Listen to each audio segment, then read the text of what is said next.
हेमंत सोरेन जी से बड़ा मगरमच्छ कौन हो सकता है? कल्पना भाभी का देवर है, क्यों बचाने की कोशिश की जा रही है? मुख्यमंत्री को इतना भी शर्म नहीं आया कि चल करके बच्चों से बात करें? हम सरकार का चश्मा उतार लेंगे। जो मोतियाबिंद हुआ है, यह चेतावनी है इरफान अंसारी को। कल रात भर मैं उसको चुनौती देता हूँ, रात भर जेपीएससी का फुल फॉर्म पढ़ लो, उसके बाद कल तुम सदन में जाना। हमारे साथ झारखंड के पूर्व स्वास्थ्य मंत्री भानु प्रताप शाही जी हैं। सर, आप छात्र जो आंदोलन कर रहे हैं जयपाल सिंह मुंडा स्टेडियम में, कई दिनों से छात्र लगातार जो है हंगर स्ट्राइक पर हैं। सर, क्या प्रतिक्रिया देंगे, क्योंकि आपके जो प्रतिनिधि मंडल बीजेपी के जो हैं झारखंड प्रदेश के प्रतिनिधि मंडल मिलने के लिए आए थे? छात्रों का मांग वाजिब है। जेपीएससी जेएसएससी के जितने भी एग्ज़ाम 2020 के बाद हुए हैं वो रद्द किए जाएं, सीबीआई और ईडी से इंक्वायरी किया जाए, मुख्यमंत्री इस्तीफा दें। सिंपल सी बात है। चूँकि एक अभय तिवारी यह बताने के लिए काफ़ी है कि जेपीएससी और जेएसएससी बिक गया है, एक उदाहरण काफ़ी है। तो क्या वह मुख्यमंत्री हेमंत सोरेन जी का छोटा भाई, बसंत सोरेन जी का अपना छोटा भाई है, कल्पना भाभी का देवर है? क्यों बचाने की कोशिश की जा रही है? कैसे वो नौकरी ले लिया? इसी से पता चलता है कि जेपीएससी सीजीएल में भी गड़बड़ी हुई है, जेएसएससी के जितनी अभी तक एग्ज़ाम हुए हैं सब में गड़बड़ी हुई है, और बगैर सीबीआई के इंक्वायरी के। इसलिए साफ नहीं हो सकता कि जब सीजीएल का इंक्वायरी हो रहा था तो आपको याद होगा कि यही सीआईडी इंक्वायरी कर रहे थे, और जैसे ही विधानसभा के अंदर उसने कदम रखा और ज्वाइंट सेक्रेटरी को पकड़ने का काम किया, वैसे ही सेक्रेटरी और स्पीकर को बचाने के लिए पूरा टीम को बदल दिया गया। तो इससे पता चलता है कि इससे निष्पक्ष जांच होने वाला नहीं है। छोटी छोटी मछलियों को पकड़ करके हेमंत सोरेन जी यह दिखाना चाहते हैं कि तालाब साफ है। हम लोग चाहते हैं तालाब में छुपा हुआ मगरमच्छ को पकड़ के निकाला जाए। वह मगरमच्छ हेमंत सोरेन है। सर, बड़ी मछली किस तालाब में मिलने की संभावना है? हेमंत सोरेन जी से बड़ा मगरमच्छ कौन हो सकता है? झारखंड का आज का मुखिया वही है।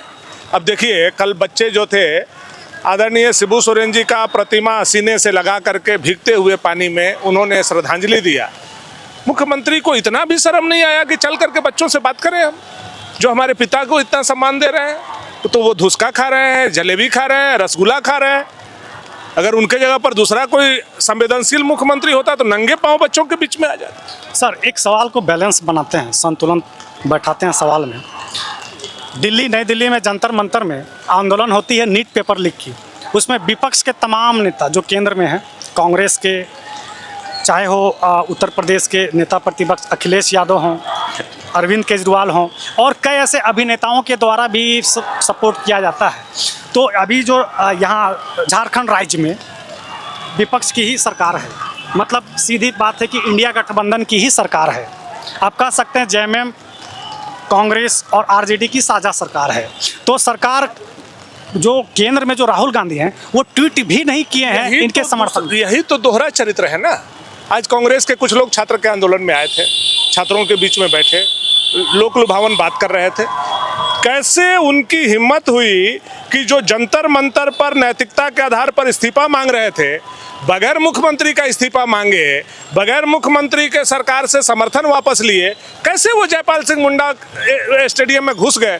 मैं तो शर्मिंदा हूँ कि कांग्रेस का क्या चरित्र है। दिल्ली में अलग चरित्र है और झारखंड में अलग चरित्र है।